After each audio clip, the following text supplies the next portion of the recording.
మెదక్ జిల్లా నారాయణఖేడ్ ఉప ఎన్నిక కౌంటింగ్ జరుగుతోంది. జూకల్ శివారు ప్రాంతంలోని గవర్నమెంట్ పాలిటెక్నిక్ కాలేజీలో ఈ కౌంటింగ్ ప్రక్రియ అంతా కూడా చేస్తున్నారు. 14 టేబుళ్లలో కౌంటింగ్ జరుగుతోంది. 21 రౌండ్ల తర్వాత తుది ఫలితం బయటకు వస్తుంది.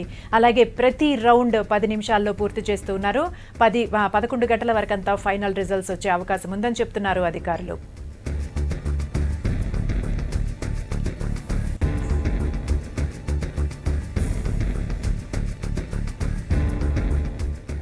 కౌంటింగ్ సంబంధించి మరిన్ని డీటెయిల్స్ సంగప్పని అడిగి తెలుసుకుందాం. సంగప్ప, ఈ బైపోల్ కౌంటింగ్ కి సంబంధించి మీ దగ్గర ఉన్న డీటెయిల్స్ ఏంటి?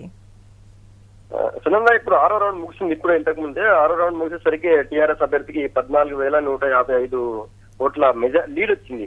ఇప్పుడు చూస్తున్నట్టయితే మనం ఫస్ట్ రౌండ్ నుంచి కూడా చూస్తున్నాం. ప్రతి రౌండ్ నుంచి ఒక్కొక్క రౌండ్ నుంచి కూడా టీఆర్ఎస్ ఆధిక్యం కొనసాగుతూ వస్తుంది. 6వ రౌండ్ పూర్తయ్యేసరికి 14,155 ఓట్ల మెజారిటీ కొనసాగుతుంది, లీడ్ కొనసాగుతుంది టీఆర్ఎస్ అభ్యర్థికి. తర్వాత అటు కాంగ్రెస్ వాళ్ళకు వచ్చిన పరిస్థితి ఓట్లు చూస్తున్నట్టు బాగా వెనుకబడిపోయి ఉన్నారు. వీళ్ళకి టీఆర్ఎస్ వాళ్ళకి 6వ రౌండ్ పూర్తయ్యేసరికి 25,688 ఓట్లు వచ్చాయి. అంటే వాళ్ళకు రకంగా చెప్పాలంటే జస్ట్ ఇప్పుడు 6వ రౌండ్ ఉంది. 6వ రౌండ్ వచ్చేసరికి 14,155 ఓట్లు. అంటే ఒకసారి చాలా వాళ్ళ ఇది చాలా ఫాస్ట్ గా పోతుందని చెప్పొచ్చు. చాలా కారు ధాటికి పక్కన ఏ పార్టీ కూడా నిలబడే పరిస్థితి. నిజానికి అది కాంగ్రెస్ సిట్టింగ్ సీట్ కిష్టారెడ్డి చనిపోవడంతో ఎలక్షన్ జరిగింది.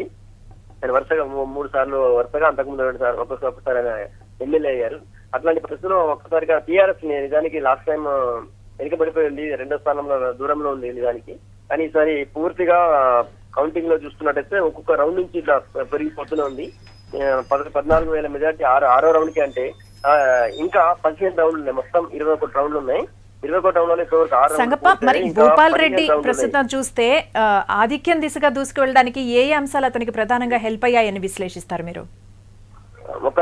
ఒకటి సునంద, నిజానికి ఇది కాంగ్రెస్ సిట్టింగ్ సీట్ అయినప్పటికీ జస్ట్ ఇది ఈ గవర్నమెంట్ వచ్చిన తర్వాత గవర్నమెంట్ నుంచి ఒక అభ్యర్థి వచ్చారు. అధికార పార్టీ నుంచి ఒక అభ్యర్థి వచ్చారనగా బహుశా అక్కడ నారాయణఖేడ్ ప్రజలు ఇటు ఆకర్షితులైనట్టు స్పష్టంగా కనిపిస్తుంది సునంద. ఇంకోటి ఏంటంటే నిజానికి ఈసారి పోలింగ్ జరగడం చాలా ఎక్కువ జరిగింది. ఆ పోలింగ్ జరగడం పైన చాలా అందరు కూడా చాలా ఆసక్తికరమైన చర్చ జరిగింది. అంతేనా, లాస్ట్ టైం తో పోలిస్తే ఈసారి చాలా విపరీతంగా జరిగింది. 81.72% పోలింగ్ జరిగింది ఈసారి. అంటే బహుశా నేను అనుకుంటాను ఈ స్థాయిలో ఒక అసెంబ్లీ బైపోల్లో, ఒక అసెంబ్లీ ఉప ఎన్నికలో ఈ స్థాయి పోలింగ్ జరగడం కూడా ఈసారి చాలా ఎక్కువ జరిగింది. అట్లాంటిది అందులో ఇంకా నారాయణఖేడ్ ఉప ఎన్నికలో ఈసారి పోలింగ్ తగ్గుతుందని భయపడ్డారు అందరు కూడా. ఎందుకంటే చాలా మంది నారాయణఖేడ్ నుంచి ఈసారి గత సంవత్సరాలతో పోలిస్తే ఈసారి వలసలు విపరీతంగా ఉన్నాయి. వర్షాకాలం లేకపోవడం, మొత్తం వర్షాలు రాకపోవడంతో ఎప్పుడు నారాయణఖేడ్ నియోజకవర్గంలో మార్చి లేదా ఏప్రిల్లో వలసలు పోతా ఉంటారు. హైదరాబాద్ కావచ్చు, నిజామాబాద్ కావచ్చు, వేరే పట్టణాలకి వలస పోతుంటారు ప్రజలు. కానీ ఈసారి మొత్తం జనవరి కంటే ముందే మొత్తం ఊర్లని ఖాళీ చేసి ప్రజలంతా వలసలు వెళ్ళిపోయారు. అయినా కూడా ఆ వలసలు వెళ్ళిన వాళ్ళందరూ కూడా తిరిగి వచ్చి ఓటేశారు. తర్వాత ఆ పండరిపూర్ జాతర వచ్చింది ఈసారి. ఆ పండరిపూర్ జాతర రావడంతో వాళ్ళు ఎంత లేదన్నా 15% మంది అనుకుంటున్నారు అనుకున్నారు నిజానికి, అలాంటి పరిస్థితి. సో వాళ్ళందరూ కూడా రిటర్న్ వచ్చేసారు. ఒక రకంగా వలసల ప్రభావము, పండరిపూర్ జాతర ప్రభావం ఎక్కువగా ఉంటుంది, ఎన్నికల మీద పోలింగ్ తక్కువ అవుతుందని నిజానికి అధికారులు ఆందోళన పడ్డారు. అట్లాంటిది ఈసారి అవన్నీ కూడా పటాపంచలు చేస్తూ, ఆ టెన్షన్స్ అన్ని కూడా పటాపంచలు చేస్తూ భారీ స్థాయిలో పోలింగ్ జరిగింది. ఆ భారీ స్థాయిలో ఏదైతే పోలింగ్ జరిగిందో పెరిగినటువంటి పోలింగ్ శాతం స్పష్టంగా టీఆర్ఎస్ వైపు పడ్డట్టు మనకు స్పష్టంగా అనిపిస్తుంది. ఒకటి. రెండోది, ఈ పెరిగిన పోలింగ్ కూడా టీఆర్ఎస్ కి ఎందుకు అనుకూలంగా ఉంది అనే విషయం మనం విశ్లేషిస్తే ఈ కొన్ని కాలం నేను అనుకుంటాను ఈ 4-5 నెలల్లో 4 నెలల నుంచి అక్కడ ప్రభుత్వ కార్యక్రమాలు చాలా విపరీతంగా జరుగుతున్నాయి. అభివృద్ధి కార్యక్రమాలు కూడా బాగా జరుగుతున్నాయి, చాలా వేగంగా చేస్తున్నారు. సరే, ఎందుకు చేశారు? అంతకుముందు వీళ్ళేమంటారు, కాంగ్రెస్ వాళ్ళు ఎలక్షన్ కోసం చేశారంటారు, టీఆర్ఎస్ వాళ్ళు అంటారు ఎప్పుడో కిషారెడ్డి ఎమ్మెల్యే ఉన్నప్పుడు అవన్నీ శాంక్షన్ అయినాయి, అప్పుడు అవి పనులు చేయలేదు, ఇప్పుడు జరుగుతున్నాయి అంటున్నారు. ఏది జరిగింది అంటున్నారు. ఏది ఏమైనప్పటికీ కూడా అసలు అభివృద్ధి పనులు కావచ్చు, లేదా మొన్న జిహెచ్ఎంసీ ఎలక్షన్ చూసామని, జిహెచ్ఎంసీ ఎలక్షన్ తర్వాత వచ్చినటువంటి ఎన్నిక కదా అది. సో జిహెచ్ఎంసీ ఎలక్షన్ లో కూడా ఒక్కసారిగా భారీ మెజార్టీని చూసిన తర్వాత కూడా అక్కడ ప్రభావం కూడా అక్కడ ఉండొచ్చు ఖచ్చితంగా. సో ఇవన్నీ ఈ ఫ్యాక్టర్స్ అన్ని పనిచేసినట్టు జిహెచ్ఎంసీ ఎలక్షన్ రిజల్ట్ ప్రభావం ఉంది. తర్వాత అభివృద్ధి పనులు కూడా ఈ మధ్యకాలం బాగా వేగమైనవి, ఇప్పుడే బాగా పెరిగినాయి అన్నటువంటి భావన ఉండొచ్చు. ఆ తర్వాత వరుసగా కాంగ్రెస్ పార్టీ గెలిచింది అక్కడ. టీఆర్ఎస్ అని అంతకుముందు లేదు. సరే, గతంలో వరుసగా కాంగ్రెస్ గెలవడం, ఈసారి రాష్ట్రంలో ఎటు చూసినా కూడా టీఆర్ఎస్ గాలి ఇవ్వడంతో సో నారాయణఖేడ్ ప్రజలందరూ కూడా టీఆర్ఎస్ వైపు మళ్ళీ ఏమో అన్నటువంటి అభిప్రాయం కలుగుతుంది ఇప్పుడు ఈ రిజల్ట్ చూస్తున్నట్టయితే. అంటే ఇప్పుడు మామూలుగా మీరు చెప్పినట్టుగా కిష్టారెడ్డి 4 సార్లు గెలిచారు. ఇప్పుడు ఆయన మరణంతో నిజానికి బైపోల్ వచ్చింది. అంటే సెంటిమెంట్ ఎందుకు ఇక్కడ వర్కౌట్ కాలేకపోయింది అనుకోవాలి? రైట్. అసలు నేను అనుకుంటా మొత్తం మన రాష్ట్ర చరిత్రలో ఒక 2 సార్లు, అంటే ఉమ్మడి రాష్ట్రం గురించి చెప్తున్నాను. ఉమ్మడి రాష్ట్రం ఉన్న కూడా, ఉమ్మడి ఆంధ్రప్రదేశ్ ఉన్నప్పుడు కూడా 2 సార్లు వేరే అభ్యర్థులు గెలిచారు. లేకపోతే ఎవరైనా చనిపోతే, ఒక ఎమ్మెల్యే ఎంపీ ఎవరైనా ప్రజాప్రతినిధి చనిపోతే ఆయన ఫ్యామిలీ నుంచి వేరే వారు ఎవరికైనా టికెట్ ఇస్తే వాళ్ళే భారీ మెజారిటీ గెలిచిన సందర్భాలు చూసాం మనం. సెంటిమెంట్ బాగా పనిచేసిన సందర్భాలని. కానీ ఈసారి సెంటిమెంట్ కంటే కూడా నారాయణగిరి ప్రజలు అభివృద్ధికి ఓటేసినట్టుగా తెలుస్తుంది ఇక్కడ తిరుందా. మనం గతంతో పోలిస్తే అభివృద్ధి బాగా 3-4 నెలల్లో బాగా జరిగింది అన్నటువంటి అభిప్రాయం కావచ్చు, తర్వాత అభివృద్ధి పథకాలు వేగంగా ముందుకు వస్తున్నాయని కావచ్చు, లేదా అప్పుడు జనరల్ ఎలక్షన్ లో ఏ ప్రభుత్వం అధికారంలోకి వస్తుంది అనేటువంటి అభిప్రాయం ఎవరికి ఉండదు కదా. ఎవరు మా ఎమ్మెల్యే ఎవరిని గెలిపించాలన్న దాంతోనే జనం ఓటేస్తుంటారు. అయితే ఈసారి అధికారంలో ఒక పార్టీ ఉంది. ఇప్పుడు అధికార పార్టీ ఎమ్మెల్యేకి, అధికార పార్టీ నుంచి ఒక అభ్యర్థిని గెలిపించాలా, లేదా ఇంతకుముందు సిట్టింగ్ ఉన్నటువంటి సింపతితో, సానుభూతితో అభ్యర్థిని గెలిపించాలన్న విషయంలో బహుశా నారాయణగిరి ప్రజలు నేను అనుకుంటా ఆ అధికారంలో పార్టీని గెలిపిస్తేనే అభివృద్ధి బాగా జరుగుతున్న భావనకు వచ్చినట్టున్నారు. అందువల్లనే సిట్టింగ్ స్థానము అయినప్పటికీ కూడా కాంగ్రెస్ కాదని చెప్పి, సింపతి కాదని చెప్పి, చనిపోయాడు చాలా సీనియర్ నాయకుడు అన్నటువంటి ఒక అభిప్రాయం కూడా కాదని చెప్పి ప్రజలు అధికార పార్టీకి పట్టం కట్టబెట్టే విధంగా ఓటేసినట్టే కనిపిస్తుంది ఇప్పుడు చూస్తున్నట్టయితే. రైట్. అయితే ఇక్కడ టీఆర్ఎస్ గనక ఓడిపోతే కంపల్సరీగా నేను రాజీనామా చేస్తానని హరీష్ రావు ప్రకటించడాన్ని ఎలా చూడాలి? అంటే ఏ ధీమాతో అలా ప్రకటించారనుకోవాలి? 4 నెలల నుంచి ఆయన నారాయణగిరి నియోజకవర్గంలో ఉన్నారు. దాదాపు అక్కడే ఉన్నట్టు, అక్కడే ఆయన మకాం వేశారు. దాంతో పాటు పూర్తిగా అన్ని ఆయన నిజానికి పల్లె తిరిగారు. మొత్తం నారాయణఖేడ్ నియోజకవర్గంలో ఉన్నటువంటి 5 మండలాలు, అందులో నారాయణఖేడ్, కంగ్టి, మణూర్, తర్వాత పెద్ద శంకరంపేట, కల్హేర్, ఈ 5 మండలాల్లో కంగ్టి అనేది, మణూర్ రెండు కూడా కర్ణాటక బార్డర్కి ఉంటాయి.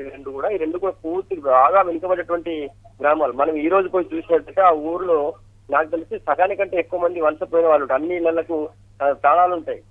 అంత అభివృద్ధికి వెనుకబడినటువంటి పరిస్థితి ఉంటుంది ఈ 2 మండలాలు. ఆ తర్వాత కొద్దిగా నారాయణఖేడ్ లో కొంతవరకు కొద్దిగా సిటీగా అనుకుని ఉంటుంది కదా, అర్బనైజర్ ఉంటుంది కొద్దిగా కొంతవరకు మేజర్ గ్రామ పంచాయతీ.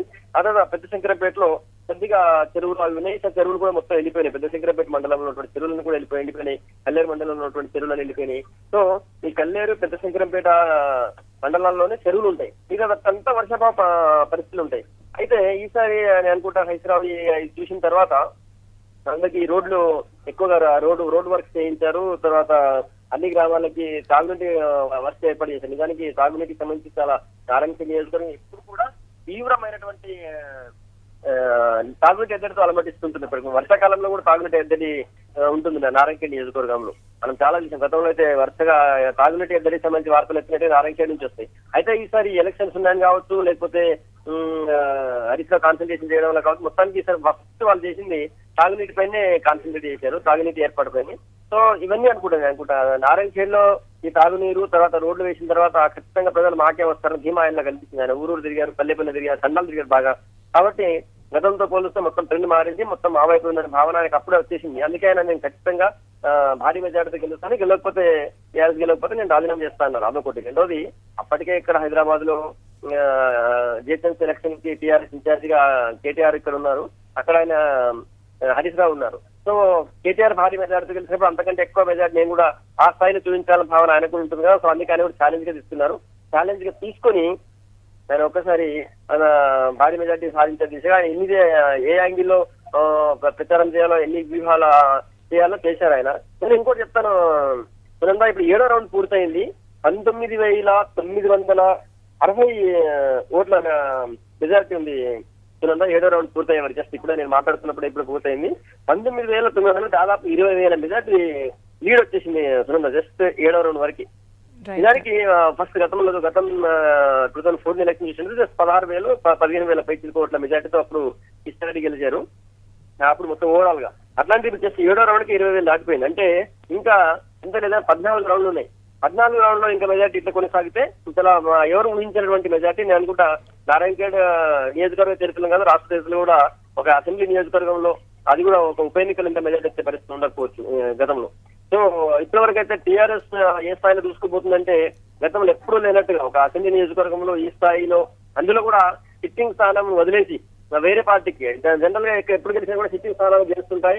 అది సింపతి ఎక్కువగా ఉంటే భారీ మెజార్టీ వస్తుంది, సింపతి తక్కువ ఉన్నట్టయితే మొత్తం కనిపిస్తుంది. కానీ అట్లాంటివి కాకుండా ఈసారి సిట్టింగ్ స్థానం కాదని చెప్పి, ఆ సింపతి కాదని చెప్పి అధికార పార్టీ అక్కడ ఇప్పుడు కాంగ్రెస్ స్థానం మీద, కాంగ్రెస్ అభ్యర్థి మీద జస్ట్ 7వ రౌండ్ కే 20,000 19,960 అంటే ఆ స్థాయిలో లీడ్ లో ఉంది.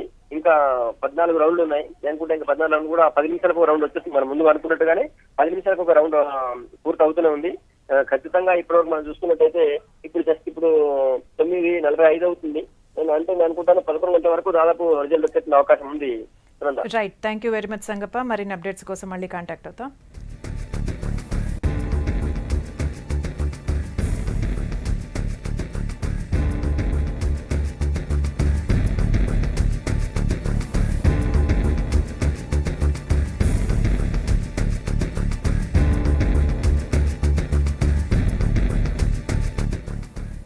మెదక్ జిల్లా నారాయణఖేడ్ ఉప